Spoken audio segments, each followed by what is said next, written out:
Video کے آغاز میں ہی سب دوستوں سے گزارش ہے کہ ویڈیو کو لائک کیجیے اور اسے شیئر کیجیے۔ اس کے علاوہ اگر آپ کسی اور ٹاپک پر ویڈیو بنوانا چاہتے ہیں، کوئی اور کوڈ کہنا چاہتے ہیں تو پلیز وہ بھی مینشن کر دیجیے تاکہ اس پر بھی کام کیا جا سکے۔ السلام علیکم ڈیئر اسٹوڈنٹس، امید ہے سب لوگ ٹھیک ٹھاک ہوں گے، خیر و عافیت سے ہوں گے۔ ابھی ہم بات کرنے لگے ہیں B Ed book 8605 educational leadership and management کی۔ پوری بک کا ریویو کریں گے، تمام تر جو امپورٹنٹ کوسچن ہے وہ ڈسکس کریں گے اور گیسٹ پیپر بھی آج ہم ڈسکس کریں گے۔ دوستوں سے گزارش یہ ہے کہ پلیز نئے تو چینل کو سبسکرائب کیجیے گا، اور اگر آپ نے آلریڈی چینل سبسکرائب کیا ہے تو اس ویڈیو کو لائک اور شیئر کیجیے گا۔ کوسچن نمبر 1 ہے explain scope, approaches and principles of educational administration. Educational administration کی اسکوپ، اپروچز اور پرنسپل کیا ہیں، بیان کیجیے۔ The word administration has the Latin root minister suggest means services. جو لفظ ایڈمنسٹریشن ہے یہ لاطینی زبان کے لفظ منسٹر سے نکلا ہے، جس کا مطلب ہے سجیسٹ یا پھر خدمات۔ سجیسٹ یعنی تجاویز دینا یا پھر خدمات دینا۔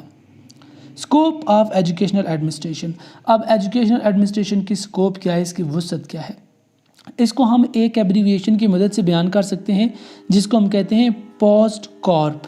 پی کا مطلب ہے پلاننگ، او کا مطلب ہے آرگنائزنگ، ایس سے اسٹافنگ، ڈی سے ڈائریکٹنگ، سی او سے کوآرڈینیٹنگ، آر سے رپورٹنگ اینڈ بی سے بجٹنگ۔ یعنی اسکوپ آف ایجوکیشنل ایڈمنسٹریشن کو ہم اس ایبریویشن کے مطابق بڑی آسانی سے ایکسپلین کر سکتے ہیں۔ اب یہ پلاننگ کرتے ہیں، آرگنائزنگ کرتے ہیں، اسٹافنگ کرتے ہیں، ٹھیک ہے جی، یہ سارے ایزی پوائنٹس ہیں۔ نیکسٹ جی، basic principle approaches of educational administration.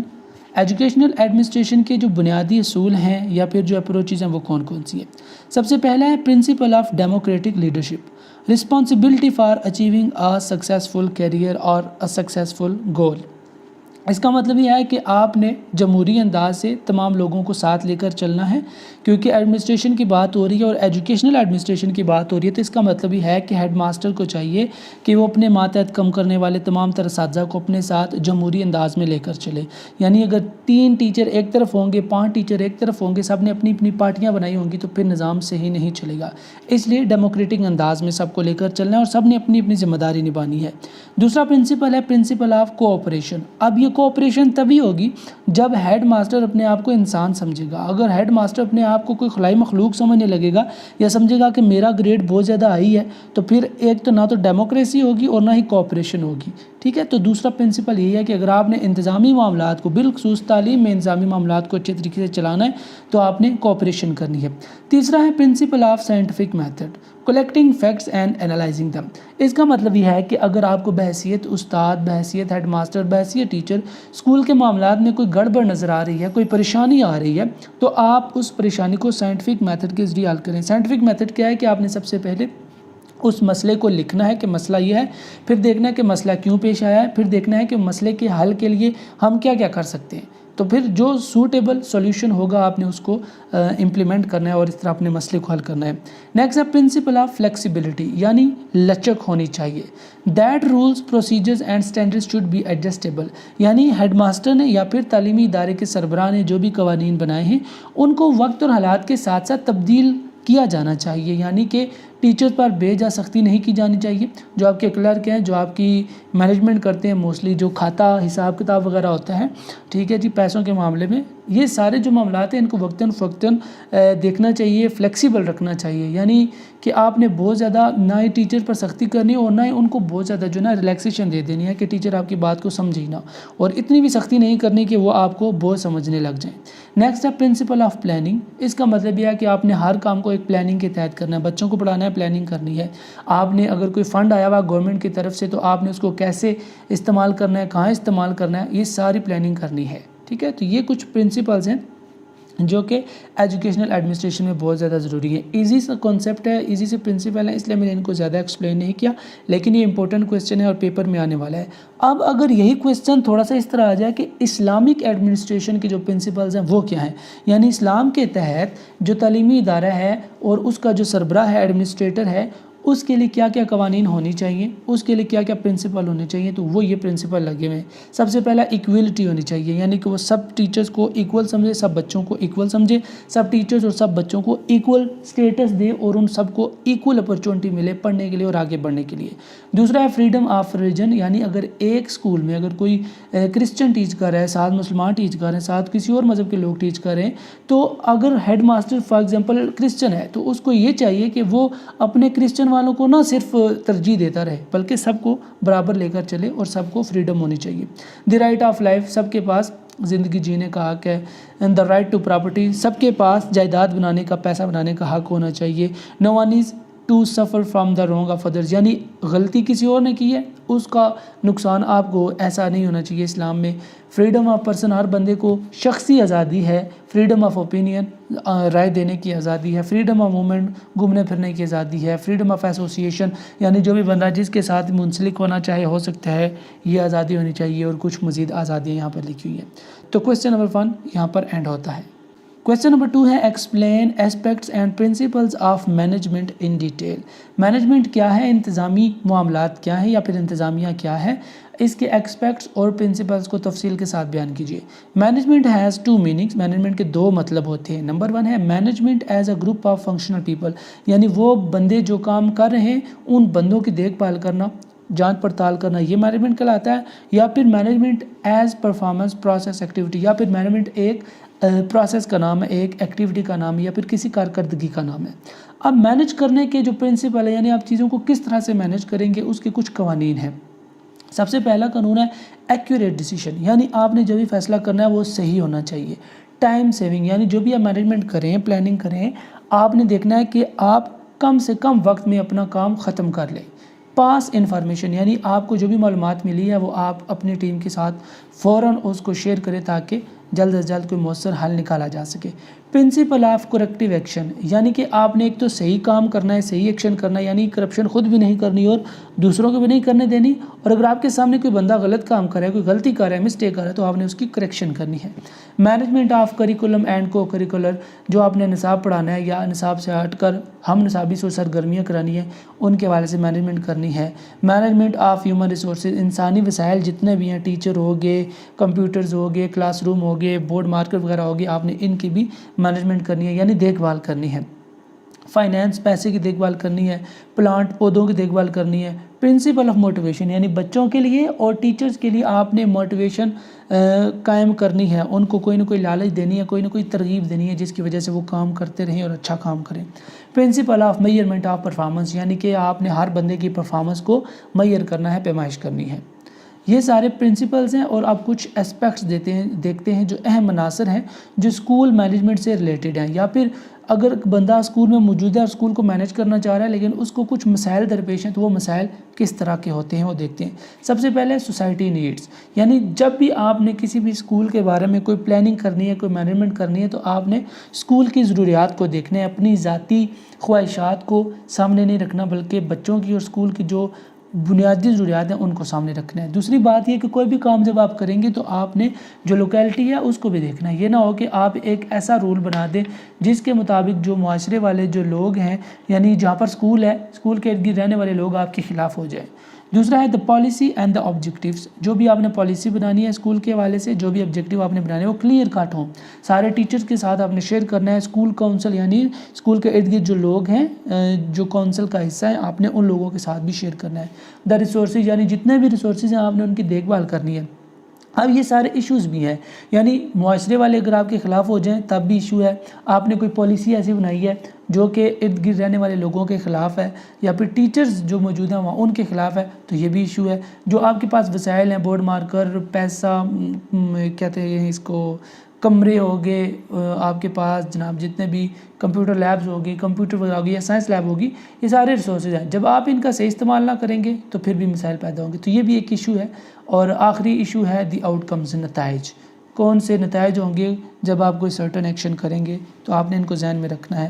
یعنی آپ اسکول کی جگہ پر کوئی عمارت بنا رہے تو ہو سکتا ہے کہ گاؤں والے آ جائیں کہ آپ نے یہ عمارت بنائی ہے تو ہم سے مشورہ نہیں کیا کیونکہ ہم کونسل کا حصہ ہیں. ٹھیک ہے, تو جو بھی کام آپ نے کرنا ہے نا اس کا نتیجہ پہلے ذہن میں رکھ کے کرنا ہے. کویسچن نمبر 3 ہے explain in detail kinds and techniques of supervision. Supervision کیا ہے, اس کی اقسام اور اس کی ٹیکنیکس بیان کیجیے. Supervision means to guide. Supervision کا مطلب ہوتا ہے گائیڈ کرنا, رہنمائی کرنا. اب برٹن اور برکنر نے 6 طرح کی سپرویژن کے اقسام بیان کی ہیں. سب سے پہلے وہ کہتے ہیں انسپیکشن. موسٹ ارلیئر فارم از نون انسپیکشن. جو سپرویژن کی سب سے پہلی اقسام ہے نا اس کو ہم کہتے ہیں انسپیکشن. جو سپرویژن کی سب سے پہلی قسم ہے اس کو ہم کہتے ہیں انسپیکشن. اور سب سے